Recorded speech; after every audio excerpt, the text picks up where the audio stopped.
اعوذ باللہ من الشیطان الرجیم بسم اللہ الرحمن الرحیم ان اللہ وملائکتہ یصلون علی النبی یا ایھا الذین آمنوا صلوا علیہ وسلموا تسلیما اللہم صل علی سیدنا شفیعنا حبیبنا کریمنا نبینا مولانا محمد وعلی آلہ وصحبہ وبارک وسلم کما تحب وترضى ما تحب وترضى. عزیزان من، دوستو، ہم ایک بابرکت احترام والے مہینے میں داخل ہو چکے ہیں. 4 مہینے ایسے ہیں جو کہ احترام والے مہینے کہلاتے ہیں. رمضان اور شعبان، رجب اور محرم، ان مہینوں میں جہاد نہیں ہوتا، جہاد کرنے کا حکم نہیں. یہ جاہلیت کے دور میں بھی یہ مہینے احترام والے مہینے مانے جاتے تھے. خاص کر کے محرم کا مہینہ، محرم الحرام، یہ مہینہ بہت اہم مانا جاتا تھا، اس لیے کہ اس مہینے کی 10ویں تاریخ کو عاشورے کا دن کہتے ہیں. عاشورے کا دن امت محمدیہ نبینا صلی اللہ علیہ وسلم کے لیے حضرت حسین رضی اللہ تعالیٰ عنہ کی شہادت کے بعد وہ شہادت حسین کا بھی یوم بنا.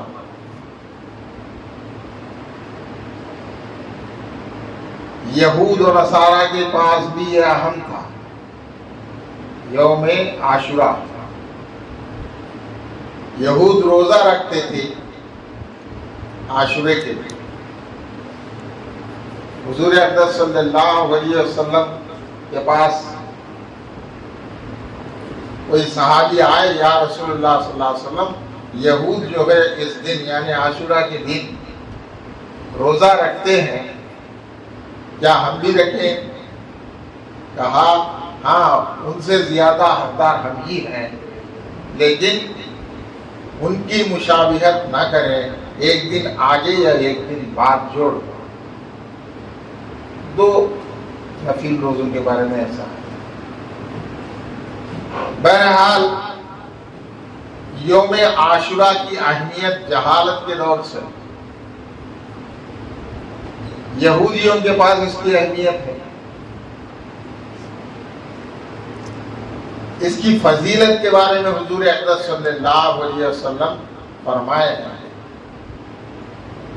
فضیلت کیا ہے کہ حضرت آدم علیہ السلام جنت سے نکالے گئے، زمین پر بھیجے گئے، ان کی اولاد ہوئی، اور حضرت آدم علیہ السلام اللہ سے مغفرت چاہتے، دعا کرتے تھے گڑ گڑا کر، اللہ کی قربت اور حضوری کے لیے تڑپتے تھے. تو اللہ تبارک و تعالی محرم کی 10ویں تاریخ کو حضرت آدم علیہ السلام کی دعا کو قبول کرتے ہیں. یعنی دعا کی قبولیت کا دن ہے یوم عاشورہ، 10ویں محرم. حضرت آدم علیہ السلام کے بعد جو جلیل القدر پیغمبر ہیں حضرت ابراہیم علیہ السلام، حضرت ابراہیم علیہ السلام کو اللہ تبارک و تعالی نمرود کی بھڑکائی ہوئی آگ سے بچایا، تو وہ دن بھی عاشورے کا دن تھا، 10ویں محرم. اس سے پہلے حضرت نوح علیہ السلام عذاب آ گیا قوم نوح پر، تو حضرت نوح علیہ السلام کشتی کے اوپر سوار ہو کر نکلے تو جودی پہاڑ کے اوپر جا کر وہ رک گئے. یہ جودی پہاڑ آج ترکی میں، تو وہاں رک گئی. تو عذاب قوم نوح سے اللہ تعالی نوح علیہ السلام اور ان کے ماننے والوں کو بچایا، جودی پہاڑ پر پہنچایا.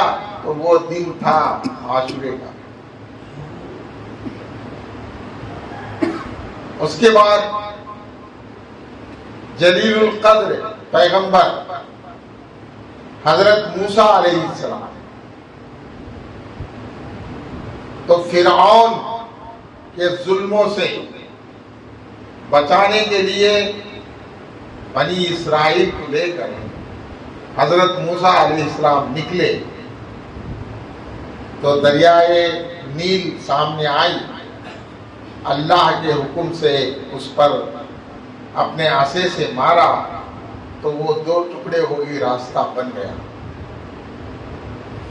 اور بنی اسرائیل کو اللہ تعالیٰ بچا لیا، اور فرعون اور اس کی فوج کو اللہ تبارک و تعالیٰ دریائے نیل میں غرق کر دیا. یعنی قوم فرعون سے قوم بنی اسرائیل کو اللہ بچا لیا. وہ دن بھی عاشورے کا دن تھا. اسی کی وجہ سے یہود جو ہے عاشورے کے دن عید مناتے ہیں اور روزہ رکھتے ہیں.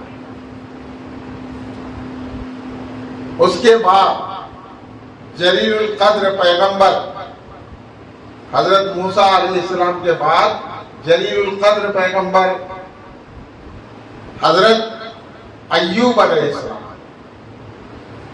ان کو اللہ تبارک و تعالی ہمہ قسم کے آزمائشوں میں مبتلا کیا، بیمار کر دیا، اور حضرت ایوب علیہ السلام کو شفا ملی اور اللہ کی رحمت سے مالا مال ہو گئے. وہ دن تھا عاشورے کا. بعض لوگ یہ کہتے ہیں کہ حضرت ایوب علیہ السلام کو اللہ تعالیٰ ایسی بیماری دیا کہ کیڑے پڑ گئے تھے پھوڑوں میں. یہ غلط ہے. یہ خصوص الانبیاء کا حصہ ہے. خصوص الانبیاء جو کتاب مشہور ہے وہ بالکل فالتو واقعات کتاب ہے، جس میں بنی اسرائیل کے روایتیں گھڑ دیے گئے. ایک نبی کو اللہ تبارک و تعالیٰ کبھی ناپاک نہیں کرتا، یاد رکھو. تو حضرت ایوب علیہ السلام کو آزمائشوں میں مبتلا کیا، اللہ نجات دیا. تو اس دن عاشورے کا دن تھا.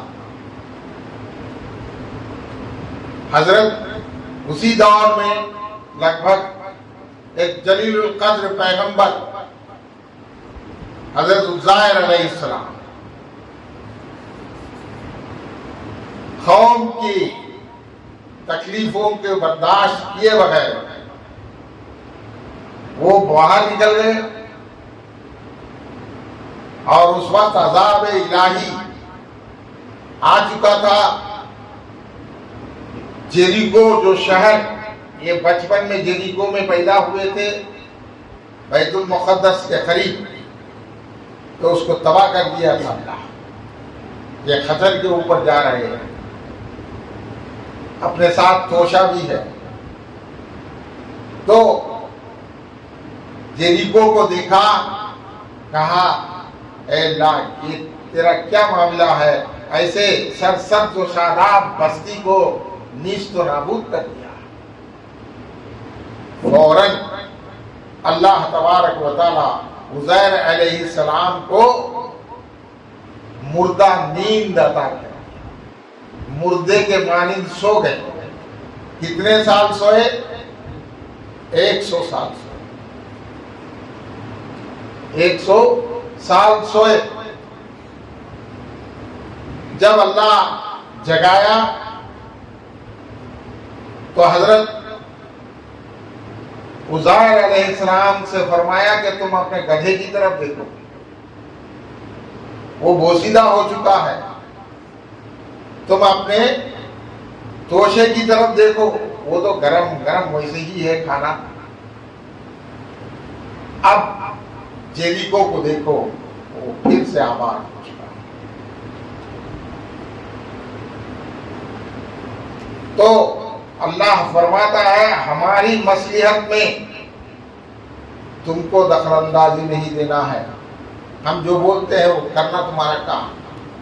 پیغمبروں کا، اولیاء اللہ کا کام کیا ہے؟ پیغمبروں کو وحی کے ذریعے سے اللہ حکم دیتا ہے کہ فلاں کام کرو تو کرنا ہے، اپنی کچھ رائے نہیں.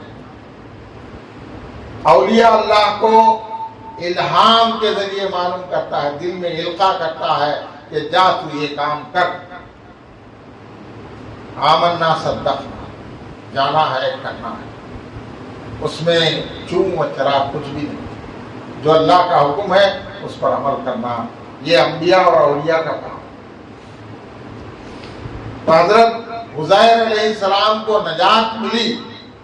کیسی نجات؟ اللہ خود فرما رہا ہے اے عزیر کتنی دیر تک سوئے تھے؟ کہا 1 یا 2 رات سویا تھا یا اللہ. نہیں، ہم نے تم کو 100 سال مردہ نیند سنایا اور 100 سال کے اندر نبوت کی رجسٹر سے تمہارے نام کو کاٹ دیا. اس دور میں کوئی کار نبوت انجام دینے والا نہیں. یہ ہے ہماری شان، جس کو چاہے اسے ہم نیست و نابود کرتے ہیں، جس کو چاہے اسے آباد کرتے ہیں. اللہ کے سامنے سجود ہو کر حضرت عزیر علیہ السلام معافی مانگے مغفرت. تو اللہ کے سامنے کسی کی بھی بس کی بات نہیں چلتی نہیں. اللہ جو چاہتا ہے وہی کرتا ہے، وہی ہوتا ہے. کسی کی بس کی بات نہیں. میں کروں گا بولے تو پکڑ لیتا ہے.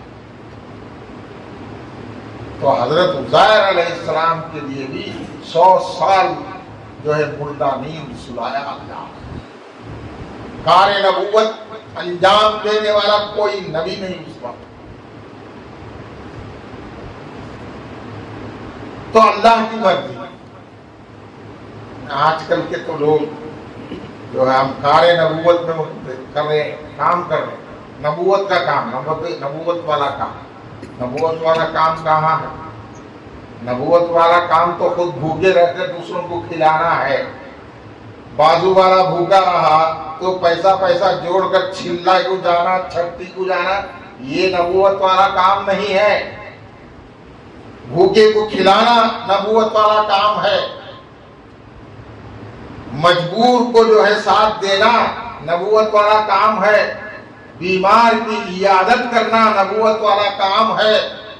سماج کے سدھار میں شامل ہونا نبوت والا کام ہے. حق کے لیے تلوار کو پکڑنا نبوت والا کام ہے. یہ نبوت ہے. یہ کار نبوت جو ہے یہ اللہ جسے حکم دیتا ہے وہی انجام کو پہنچاتا ہے. کسی کے بس کی بات میں کوئی دعویٰ کرے، سمجھو کہ عزیر علیہ السلام کو تو اللہ تبارک و تعالیٰ نبی ہونے کے باوجود 100 سال مردہ نیند سلایا، تو تم کو حقیقت میں مردہ نیند سلائے گا. کسی کو دعویٰ کرنا نہیں ہے، اللہ سے ڈرنا ہے. اتقوا اللہ، اتقوا اللہ، اللہ سے ڈرو، وہی ایمان ہے. تقوی اختیار کرو. تقوی کا معنی کیا ہے؟ اللہ کا ڈر. اللہ سے ڈرو. بہرحال حضرت عزیر علیہ السلام کے تھوڑے دنوں کے بعد ایک نبی آئے نینوا شہر میں. کہاں؟ نینوا شہر کے نبی بن کر آئے. سب سے کم عمر نبی وہی تھے. ہر ایک کو نبوت اکثر 40 سال میں ملتی ہے، صرف 3 کو 40 سے کم عمر میں ملی ہے. وہ ایک حضرت یحییٰ علیہ السلام 30 سال میں، حضرت عیسیٰ علیہ السلام وہ بھی 30 سال میں، لیکن حضرت یونس علیہ السلام 20 سال میں عمر جو ہے اللہ تعالیٰ ان کو نبوت عطا کیا، نینوا شہر کے نبی بنے،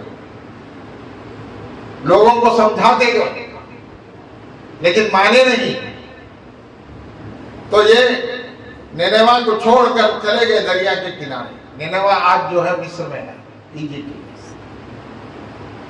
تو وہاں چلے گئے، تو دریا کے کنارے گئے تو ایک مچھلی، بڑی مچھلی آ کر ان کو نگل گئی۔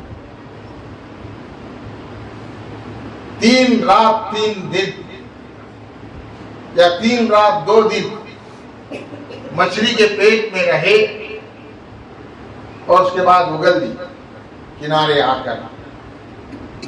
یہاں قوم جو ہے، قوم کے بڑے لوگ مشورہ کرے کہ یہ نبوت کا دعویٰ کرتے تھے، نبی تھے، چھوڑ کر چلے گئے، مطلب یہ ہے کہ اب عذاب آئے گا۔ وہ عذاب کے آثار جیسے ہی یونس علیہ السلام نینوا سے باہر نکل گئے، اسی رات جو ہے آثار نمودار ہونے لگے، بادلیں چھانے لگے، قریب آ گئے، ایسے بادلیں کہ بھیانک بجلیوں کے ساتھ آنے لگے، تو سب ڈر گئے۔ قوم کے بڑے لوگ جمع ہو کر پوری آبادی کو شہر سے باہر لے گئے، جانوروں کو بھی لے گئے، اور اللہ کے حضور میں گڑ گڑا کر رونے لگے، اے باری تعالیٰ ہمارے سے غلطی ہو گئی، تو معاف کر دے۔ تو فوراً اللہ ان کی دعا کو قبول کر لیا، عذاب ٹل گیا۔ ادھر یونس علیہ السلام کو مچھلی کے پیٹ میں، قرآن میں 3 اندھیروں میں کا ذکر، 3 اندھیرے کون تھا؟ دن کا اندھیرا باہر کا، مچھلی کے پیٹ کا اندھیرا، اور مچھلی میں رات کا اندھیرا۔ ان اندھیروں میں سے باہر نکلی، اللہ تعالیٰ ان کے لیے ایک پھل کا بیل، جس کو بعض لوگ جو ہے انگور بتاتے ہیں مختلف قسم، تو وہ انگور کے گوشے لگ گئے، فوراً ایک پتھر سے نکلے، کیا ہے وہ پیڑ، وہ جو بیل نکلی تو زمین سے نہیں بلکہ پتھر سے نکلی، اور اسے گوشے لگے ہوئے تھے۔ حضرت یونس علیہ السلام کھائے اور اپنی قوم کی طرف لوٹے اللہ کے۔ تو حضرت یونس علیہ السلام کو نجات ملی اس دن، یوم عاشورہ، کیا ہے وہ محرم کی 10ویں تاریخ۔ اتنی بڑی فضیلت ہے یوم عاشورہ کی۔ حضرت یوسف علیہ السلام قید خانے میں ڈال دیے گئے، 12 سال کے بعد اللہ تعالیٰ ان کو وہاں سے نکال کر تخت مصر پر بٹھایا، تو وہ دن یوم عاشورہ تھا۔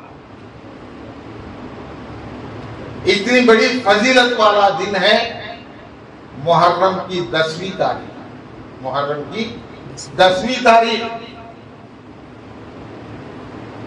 اور ابھی آنے والی ہے 10ویں تاریخ، آج 2 ہے شاید، اور آج 2 ہے نا، 8 دن ہے، تو 29 کو عاشورہ ہے۔ تو اتنی بڑی فضیلت والی، اور اتنا ہی نہیں، حضور اقدس صلی اللہ علیہ وسلم نے فرمایا قیامت برپا ہوگی یوم عاشورہ کے دن، اس دن جمعہ ہوگا۔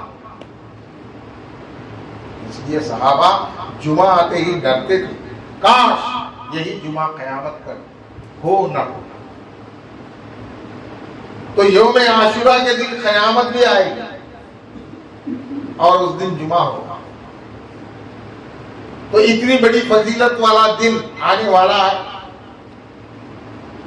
ان سب چیزیں ایک طرف، اتنی فضائل، آج میں بولا کہ اتنے فضائل جو انبیاء کے ساتھ اللہ تعالیٰ نے رحم کا معاملہ کیا، یہ سب ایک طرف، یہ سب ایک طرف، شہادت حسین شہادت حسین ایک طرف. شہادت حسین بھاری ہے، شہادت حسین بھاری ہے. وہ یوم عاشورہ کے دن ہی شہید. تخت اور سلطنت کے لیے نہیں، تخت اور سلطنت کے لیے تلوار نہیں پکڑے. اگر تخت اور سلطنت کے لیے پکڑتے تو بات کچھ اور ہوتی. مدینہ منورہ یا مکہ معظمہ میں رہ کر فوج کو جوڑ کر لڑتے، لیکن مدینے سے مکے کو ہجرت کر کے گئے. لوگوں نے کہا کہ آپ جا کر بیعت کریں. ان کے ساتھ حضرت عبداللہ ابن عمر، حضرت عبداللہ ابن زبیر خاص ساتھی تھے. یہ سب ساتھ دینے تیار ہیں، فوج بننے کے لیے تیار ہیں، لیکن اس کو نہیں لیا. وجہ کیا ہے؟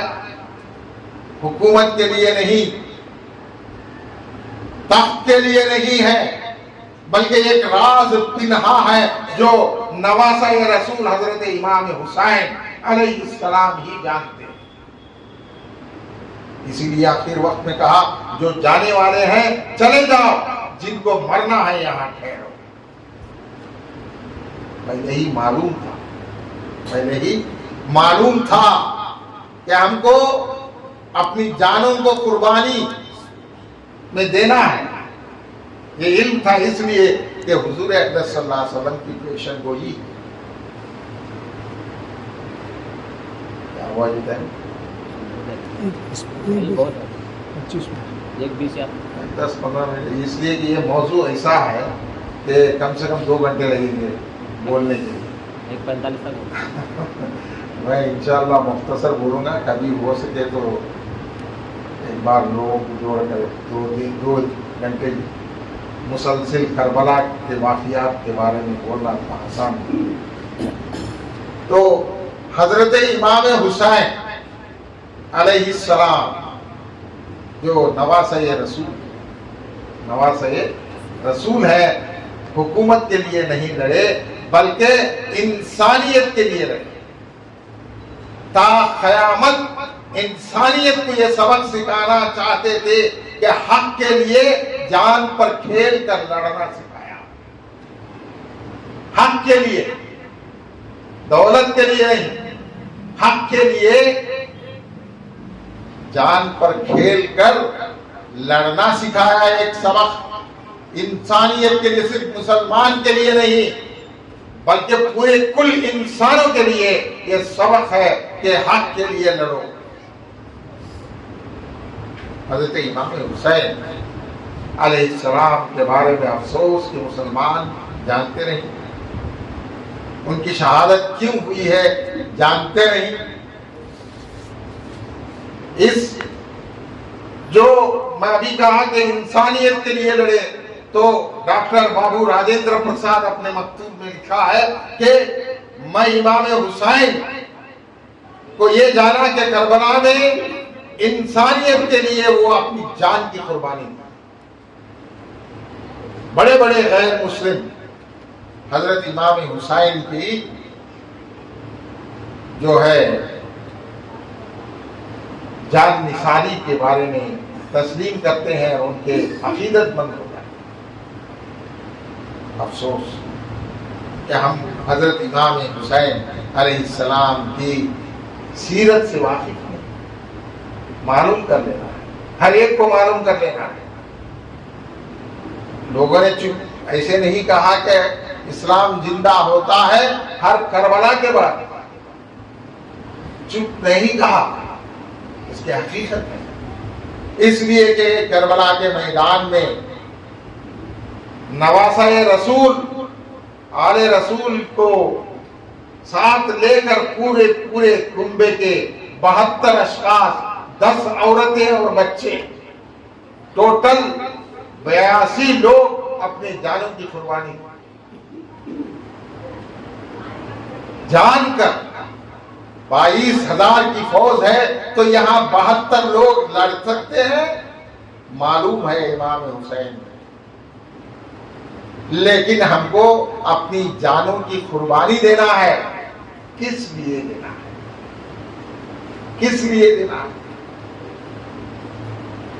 حضور اقدس صلی اللہ علیہ وسلم فرماتے ہیں، حضور صلی اللہ علیہ وسلم کیا فرماتے ہیں؟ انا ابن الذبیحہ، میں 2 ذبیحوں کا بیٹا ہوں. مطلب ایک ذبیح اللہ حضرت اسماعیل علیہ السلام، دوسرے ذبیح اللہ حضرت عبداللہ رضی اللہ عنہ. تو دونوں کے لیے قربانی پیش کی، دمبے کاٹے گئے، ایک کے لیے دمبا جنت کا، دوسرے کے لیے 100 اونٹ کاٹے گئے. ان دونوں کا میں اولاد، ان کے اولاد میں سے شہید ذبیحین، اللہ کے راستے میں جان کی قربانی دینے والے، اللہ کے راستے میں جان کی قربانی دینے والے. تو حضور صلی اللہ علیہ وسلم فرماتے ہیں 2 جان کی قربانی دینے والوں کی اولاد میں سے. اب اللہ تبارک و تعالی حضور اقدس صلی اللہ علیہ وسلم کے لیے، پوری امت کے لیے، قیامت تک کے لیے، انسانیت کے لیے نمونہ بنا کر پیش کیا کہ حضرت محمد الرسول اللہ صلی اللہ علیہ وسلم نبی اور رسول ہے. نبی اور رسول کے بعد صحابی کا مقام، جس میں صدیقین کا اونچا مقام، اس کے بعد شہداء کا مقام، اس کے بعد اولیاء اللہ کا مقام. سورہ فاتحہ میں ہم پڑھتے ہیں، کیا پڑھتے ہیں؟ اہدنا الصراط المستقیم، اے اللہ ہمیں سیدھے راستے پر چلا. صراط الذین انعمت علیہم، جس راستے پر چل کر جو لوگ تیرا انعام پائے ہیں اس راستے پر چلا.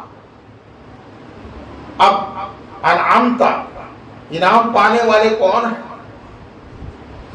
انعام پانے والوں کے راستے پر ہمیں چلا. روز پڑھتے ہیں، اس کا مطلب معلوم نہیں، لیکن روز پڑھتے ہیں، دعا کرتے ہیں اہدنا الصراط المستقیم صراط الذین انعمت علیہم غیر المغضوب علیہم ولا الضالین، ان لوگوں کا راستہ نہیں جن پر تیرا عذاب ہوا ہے، تیرا انعام جن پر ہوا ہے، ان لوگوں کا راستہ ہمیں بتا. چلا تو اللہ تعالیٰ جواب دیتا ہے، کون ہے وہ ایمان لانے والے؟ الذین انعم اللہ من النبیین والصدیقین والشہداء والصالحین. اے لوگوں، اللہ کا انعام پانے والوں میں سے کون کون ہے؟ انعم اللہ من النبی، انبیاء، والصدیقین، صدیقین، والشہداء، اللہ کے راستے میں قتل کیے گئے شہداء، شہید ہیں، والصالحین، اولیاء اللہ، صالح بندے وہی ہیں. تو یہ 4 گروہوں کو اللہ تعالیٰ فرما رہا ہے کہ یہ میرا انعام پائے ہوئے ہیں.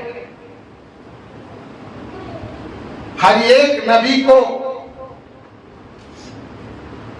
نبوت ملتی ہے حضور اقدس صلی اللہ علیہ وسلم کی نبوت کے توسط سے، آپ کی نبوت کی توسط سے، وسیلے سے دوسروں کو نبوت ملتی ہے. آپ کی صدیقیت سے دوسروں کو صدیقیت ملتی ہے.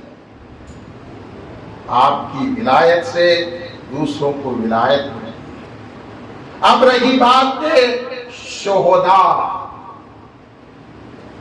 اللہ کے راستے میں قتل کیے گئے لوگ، شہیدوں کو بھی حضور صلی اللہ علیہ وسلم سے جو ہے ملتی ہے نعمت. تو آپ صلی اللہ علیہ وسلم تو شہید نہیں، آپ تو شہید نہیں، پھر اللہ کہتا ہے۔ اس کا مطلب کیا؟ اللہ تعالیٰ قرآن میں اعلان کر دیا کہ کفار کی تلوار کے اندر تو طاقت نہیں کہ آپ کو ختم کر دے۔ اب چلو کوئی کافر آپ صلی اللہ علیہ وسلم کو نعوذ باللہ ختم نہیں کر سکتا، تو شہید کیسے ہوگا؟ اگر شہید نہیں تو شہداء کو ان کی شہادت سے کیسے فیض ملے گا؟ ملنا تو ہے۔ تو شہید شہادت دو قسم کی ہے، ایک معنوی، دوسری حقیقی۔ معنوی شہادت یہ ہے جیسا آپ لوگ سنتے ہوئے آئے ہوں گے، بلکہ حدیثوں میں ہے، جیسا زچگی کی عورت، زچگی میں عورت کا انتقال ہو گئے تو اسے شہادت کا مرتبہ ہے۔ پھیلتی ہوئی بیماریوں کے دور میں کوئی مر گیا تو وہ شہید ہوگا، بلکہ بشرطے کے ایمان ہوگا، ایمان والے ہوگا، ایسا نہیں کہ ہر ایک کے بارے میں، ایمان والوں کی۔ تو وہاں ان کو بھی شہادت ہے۔ جس کو زہر دے کر مارا گیا وہ بھی شہید ہے، بشرطے کے ایمان ہو۔ ایسے اقسام ہیں، بعض لوگوں کے پاس 6 ہے، بعض لوگوں کے پاس 8 ہے۔ یہ معنوی شہادت ہے، اس کو کیا بولتے ہیں؟ معنوی شہادت ہے۔ معنوی شہادت حضور صلی اللہ علیہ وسلم پر گزر چکی۔ ایک یہودن دعوت دی حضور صلی اللہ علیہ وسلم کو صحابہ کے ساتھ، گوشت میں زہر ملا کر دی، تو حضور صلی اللہ علیہ وسلم نے منہ میں رکھ لیا، کہا مت کھاؤ، اس میں زہر ملا ہوا ہے۔ نبی منہ میں رکھ لیا، نکل گئے۔ ایک صحابی نکل گئے تھے، وہیں فوراً وہ فوت ہو گئے، دوسرے پھینک دیے، اس کو پکڑ کر قتل کر دیا گیا۔ تو آپ صلی اللہ علیہ وسلم کا ایک یہ معجزہ ہے کہ زہر آلود گوشت کھانے کے باوجود بھی زہر اثر نہیں، لیکن یاد رکھو کہ ہر ایک شے کے اپنی فطرت کو بتانا لازمی ہے۔ زہر کا کام کیا ہے؟ وہ تو نقصان پہنچانا ہے، تو یہاں وہ نقصان نہیں پہنچایا۔ اللہ کا حکم ہے، ہر ایک کو ایک ڈیوٹی ہے، زہر کی ڈیوٹی مارنا ہے۔ تو حضور اقدس صلی اللہ علیہ وسلم کے اخیر دور میں، اب اس دنیا سے پرواز ہونے والے ہیں، حضور صلی اللہ علیہ وسلم فرماتے ہیں وہ زہر کا اثر اب ظاہر ہو رہا ہے۔ کیا فرمائے؟ وہ زہر کا اثر اب ظاہر ہو رہا ہے۔ تو فطرت بھی ظاہر ہو گئی، شیء کی فطرت بھی ظاہر ہو گئی، اور آپ صلی اللہ علیہ وسلم کا معجزہ بھی ظاہر ہو گیا، اور معنوی شہادت بھی پوری ہو گئی۔ معنوی شہادت بھی پوری ہو گئی۔ اب حقیقی شہادت ہونا ہے، کون سی بھی ہو، شہادت ہو گئی۔ تو حضور اقدس صلی اللہ علیہ وسلم کے ڈھیر سارے حدیثیں ہیں کہ یہ میرا نواسا کیا کرے گا؟ نبوت کے ایک باب کو پورا کرے گا۔ نبوت کے ایک باب کو یہ پورا کرے گا، وہ ہے شہادت کا باب۔ اسی لیے حدیث میں آیا ہے کہ حضور اقدس صلی اللہ علیہ وسلم کے 2 نواسے، حضرت حسن علیہ السلام اور حضرت حسین علیہ السلام، دونوں ہو حضور صلی اللہ علیہ وسلم جیسے تھے، ہو حضور صلی اللہ علیہ وسلم جیسے تھے۔ معنوی شہادت حضرت حسن کو ملی اور حقیقی شہادت حضرت حسین کو ملی، اس لیے کہ یہ پوری ہونا ہے، نانا جان کی نبوت کے باب کو پورا کرنا ہے۔ حضور اقدس صلی اللہ علیہ وسلم ایک صحابیہ کو، ام المومنین سلمہ اسماء سلمہ، حضرت سلمہ رضی اللہ تعالیٰ عنہ کو ایک شیشی میں جو ہے تھوڑی سی مٹی دی، کہا اے سلمہ اس کو حفاظت سے رکھو، جس دن میرا نواسا کربلا کے میدان میں، یہ بھی الفاظ ہے، کربلا کے میدان میں جب شہید ہوگا تو یہ سرخ بن جائے، خون بن جائے۔ معلوم تھا حضور صلی اللہ علیہ وسلم کو کہ میرے نواسے کو جو ہے شہادت ملنے والی ہے، اور ایک صحابی کو بھی ملی۔ جب حضرت حسین علیہ السلام کربلا میں شہید ہوئے تو یہ جب نیوز پہنچی، خبر پہنچی حضرت سلمہ رضی اللہ تعالیٰ عنہ کو، دوڑتے ہوئے گئے اور وہ شیشی کو نکالے، دیکھے کہ وہ سرخ ہو گئی، خون آلود ہو گئی، اور دیکھتے ہیں کہ حضور اکرم صلی اللہ علیہ وسلم تشریف فرما۔